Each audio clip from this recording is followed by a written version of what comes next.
bienvenue sur ma chaîne. Alors je sais que ça fait très longtemps que je n'ai pas posté, je sais que je suis impardonnable de ce côté là, ça fait un mois que je n'ai pas posté alors que je m'étais mise à poster régulièrement, mais c'est à cause de mon stage, de mes voyages et du manque de temps. Mais bon, j'espère que vous m'excuserez ce petit écart. Aujourd'hui on se retrouve pour une autre vidéo de la série Get the Basics et c'est la vidéo sur la poudre. Alors sans plus tarder, on va s'y mettre. Alors moi je vais vous parler des poudres pour fixer votre fond de teint. Je n'utilise pas de fond de teint en poudre en tant que fond de teint. C'est-à-dire que je ne vais pas prendre un fond de teint en poudre et je vais venir l'appliquer énormément sur mon visage pour avoir de la couvrance.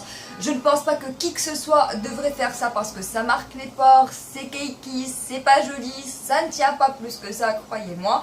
Donc moi ce que je préfère toujours faire c'est d'appliquer un fond de teint et d'appliquer une poudre par-dessus. Et c'est la manière avec laquelle je vais vous présenter la poudre aujourd'hui. Alors vous avez différents types de poudres parmi lesquels vous pouvez choisir. Bien sûr votre choix portera sur une poudre ou une autre dépendamment de votre besoin et de ce que vous voulez faire. La première des choses dont on va parler ce sont les fonds de teint en poudre. Les fonds de teint en poudre ce sont des poudres qui sont très compactes, qui sont très pigmentées et qui vont venir apporter une certaine couvrance. Alors toutes les poudres dont je vais vous parler elles peuvent se présenter soit en format compact comme ça, soit en format libre, donc dans une poudre libre. Donc voilà, après c'est selon vos préférences. Moi je préfère toujours les compacts parce qu'ils sont plus faciles à utiliser, à transporter et qu'elles ne mettent pas le bazar un petit peu partout comme les poudres libres. Alors concernant celle-ci, c'est la Studio Fix de chez MAC, je sais pas si je vous l'ai dit ou pas. C'est la teinte NC35, pour moi je n'utilise plus, même si je l'ai presque fini parce que c'est ma teinte d'hiver, donc je la ressortirai après. Alors quand est-ce que vous pouvez utiliser une poudre comme celle-ci? Ce sont de loin pas de loin, mais ce sont les plus pratiques.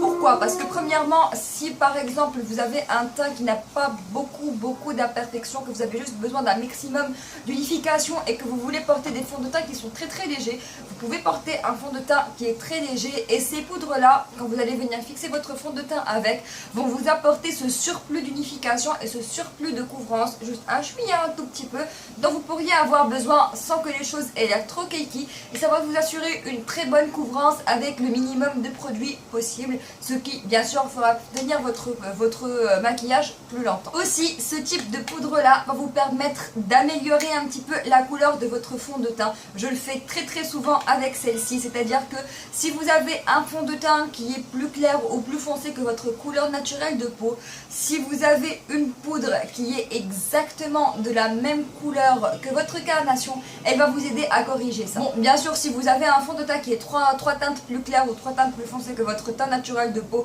ça ne va pas le faire. Bien entendu, là, je vous parle de si c'est un peu plus foncé ou un peu plus clair, disons une demi-teinte jusqu'à une teinte maximum. Mais c'est très pratique. Autre chose que j'aime avec ces poudres là, c'est que vous pouvez les mettre dans votre sac et ce sont de très bonnes poudres de retouche pendant la journée. Quand votre fond de teint commence à perdre un petit peu de couvrance, vous pouvez les réappliquer avec un pinceau à poudre et ça va arranger le tir, ça va vous ajouter un petit peu de couvrance et ça va vous rematifier. Par contre, ce sont des poudres que je déconseille sur la zone T et sous les yeux parce qu'elles peuvent être assez cakey de temps en temps. Après, si vous jugez que vous n'avez pas besoin d'un fond de teint en poudre spécialement, il y a d'autres poudres parmi lesquelles vous pouvez choisir. Alors j'ai deux autres types de poudres ici à vous montrer. Ces deux-là sont parfaitement transparentes. Celle-ci a une légère teinte. Alors je vais commencer par celle-ci. Ce sont des poudres qui ne vont pas se proclamer être translucides, même si celle-ci dit Translucent Tan. Mais en fait, Avon Color Trend a deux poudres pressées ainsi. Une plus bronzée et une autre un petit peu plus claire. Je viens à peine de découvrir cette poudre là il y a quelques semaines et je peux vous dire que je l'utilise chaque jour depuis. Je l'aime énormément parce que c'est le genre de poudre qui va venir bien fixer votre fond de teint, qui n'est pas un fond de teint en poudre, qui ne va pas ajouter de couvrance mais qui va corriger la couleur de votre fond de teint. Et il se trouve que cette couleur là me va parfaitement et que j'arrive à utiliser mes fonds de teint d'hiver avec ça par dessus parce que ça corrige la couleur et ça m'apporte une teinte un petit peu plus bronzée à mon fond de teint sans pour autant y ajouter de la couvrance, sans pour autant le rendre cakey, etc. Donc voilà, juste pour vous citer des poudres de ce genre, toujours tester avant de les acheter, un petit peu sur votre doigt comme ça. Vous en aurez sur votre doigt. Vous étalez sur votre main et vous pourrez savoir si oui ou non c'est une poudre qui va apporter une teinte ou pas, mais elle reste pas transparentes, mais disons moyennement transparentes. Elles viennent se placer entre les fonds de teint en poudre et les poudres translucides. Donc c'est la seule de ce type là que je possède et franchement je la conseille parce qu'elle est très très bien. Et ensuite nous avons les poudres translucides. Celle-ci est la Sexy Mama de chez The Balm, celle-ci est la Stay Matte de chez Rimmel. Comme vous le savez, ceci est ma poudre favorite par excellence. Celle-ci est la teinte 001 Transparent. J'ai fini celle que j'avais avant et j'en ai racheté une nouvelle, la transparente, qui est vraiment transparente. Mais ils ont d'autres teintes. Si vous voulez, les poudres translucides, quand est-ce que je les utilise? Je les utilise principalement pour fixer ma zone T parce qu'elles ont aussi la propriété d'être matifiantes en général. Toutes les poudres sont matifiantes, soyons clairs. Pourquoi est-ce que je les préfère sur la zone T? Parce que généralement sur la zone T, je viens appliquer un anti-cerne clair pour faire mon highlight. Et je ne voudrais pas appliquer une poudre qui a la même couleur que mon teint par-dessus parce que sinon ça serait jeter de l'eau dans du sable pour reprendre le proverbe arabe. Donc voilà, je prends une poudre translucide comme celle-là parce qu'elle m'assure qu'elle ne changera pas la couleur de mon anti-cerne. Et je l'utilise aussi de temps en temps sous mes yeux. Alors on va se focaliser un tout petit peu sur la région de l'anti-cerne parce que c'est quelque chose d'assez délicat et que je vois des gens qui ne poudrent pas leur anti-cerne et ce qui est pour moi une très grosse erreur. Que vous ayez la peau sèche, mixte, grasse, déshydratée, acnéique, quelle qu'elle soit, si vous portez de l'anti-cerne, il faut absolument le poudrer. Pourquoi? Parce que vous avez bien entendu des ridules et des lignes fines sous vos yeux et votre anti-cerne va aller s'y nicher en 2-3 minutes si vous ne le poudrez pas correctement. Soyons clairs, il n'y a aucun anti-cerne qui tiendra sur la région sous vos yeux sans filer dans les plis si vous ne le poudrez pas. Il faut toujours poudrer votre anti-cerne. Donc voilà, alors quand vous appliquez votre anti-cerne, si vous venez faire quelque chose avant de le poudrer, assurez-vous toujours de le regarder en haut et de retapoter pour s'assurer qu'il n'y a rien sur vos plis et poudrez-le par la suite. Utilisez le moins de poudre possible sous vos yeux parce que sinon ça va avoir l'air cakey, pardon.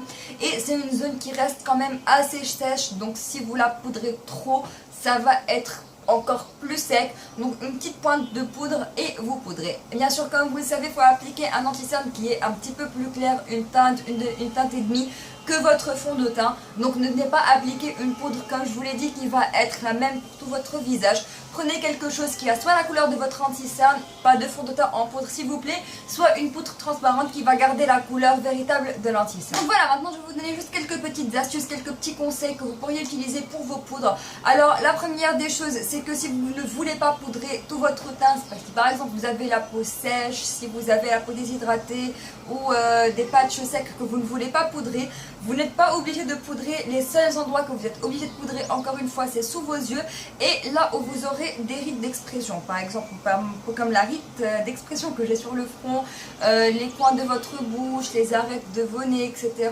Donc c'est là où le fond de teint va généralement aller se nicher. Et donc voilà, poudrez juste localisé dans ces endroits-là, juste pour s'assurer que vous n'aurez pas de démarcation et que votre fond de teint ne va pas filer dans des plis. Une autre méthode, si vous voulez vraiment, ça je le fais en soirée, soyons d'accord, c'est quand je veux que mon maquillage il tienne au moins pendant 6-7 heures sans bouger, en restant intact. C'est ce qu'on appelle la cooking méthode. Alors la cooking méthode, qu'est-ce que c'est? Vous appliquez votre fond de teint, vous appliquez votre anti-cerne et directement après vous venez appliquer beaucoup de poudre sur votre teint. Énormément, c'est-à-dire que vous allez prendre carrément une houppette ou une éponge, la remplir de poudre et la presser très fort contre votre fond de teint encore fraîchement appliqué sans qu'il n'ait eu le temps de se fixer. Et vous pouvez faire la même chose bien sûr pour votre anti-cerne. Alors vous laissez cette poudre cuire, donc on dit cuire, c'est-à-dire que vous allez la laisser reposer pendant que vous faites vos sourcils, vos yeux, etc. Et quand vous aurez fini, vous prendrez un énorme pinceau et vous viendrez enlever tout l'excédent que vous avez sur le visage. Et si vous voulez vous débarrasser du résidu trop poudreux, si vous en avez toujours parce que vous n'êtes pas censé en avoir, parce que la consistance liquide de votre fond de teint et de votre anti-cerne va venir capter la poudre et c'est comme s'ils allaient sécher ensemble. Du coup ça va laisser quelque chose de très uniforme et qui va tenir très longtemps. Mais bon, juste au cas où, si votre poudre n'est pas assez fine, vous pouvez prendre un gros pinceau, vous enlevez l'excédent, tac, et vous prenez un spray fixateur et vous mettez du spray fixateur sur votre visage. Ça va vous débarrasser du résidu trop poudreux, ou sinon quelque chose d'autre que vous pouvez faire, si vous n'avez pas de préfixateur, prenez une éponge ou juste vos mains, nettoyez-les, lavez-les bien avec de l'eau et laissez-les légèrement humides et commencez à tapoter un petit peu sur votre visage. Ça va vous débarrasser de ce fini poudreux. Je le fais très souvent quand je fais des refs. Donc voilà, ça c'est concernant la cooking méthode. Alors si vous allez poudrer votre teint naturellement, normalement, préférez toujours, quand vous prenez votre pinceau à poudre, préférez toujours tapoter au début. Vous tapotez, vous tapotez, vous tapotez et après vous pouvez commencer à faire des mouvements circulaires. Bon, avec ce pinceau là, il est beaucoup trop dense pour que je fasse des mouvements circulaires avec, mais imaginons que vous allez prendre par exemple un pinceau qui est comme ça, tapoter, tapoter, tapoter, tapoter, tapoter et après vous pouvez faire des mouvements circulaires. Mais moi je ne fais pas de mouvements circulaires avec ce pinceau là parce que s'il est trop dense, il va venir vraiment bouger votre fond de teint en dessous et ce n'est pas ce que vous voulez. Donc voilà, ça c'est concernant la manière avec laquelle vous allez poudrer. Alors pour poudrer votre teint, moi j'utilise le Kabuki de chez ELF que je trouve vraiment parfait pour ça parce qu'il, quand vous prenez de la poudre, si vous tapotez l'excédent, il garde vraiment la quantité adéquate pour votre visage. Après je peux tapoter et très légèrement, peut-être que je peux faire ça, tac tac tac tac tac.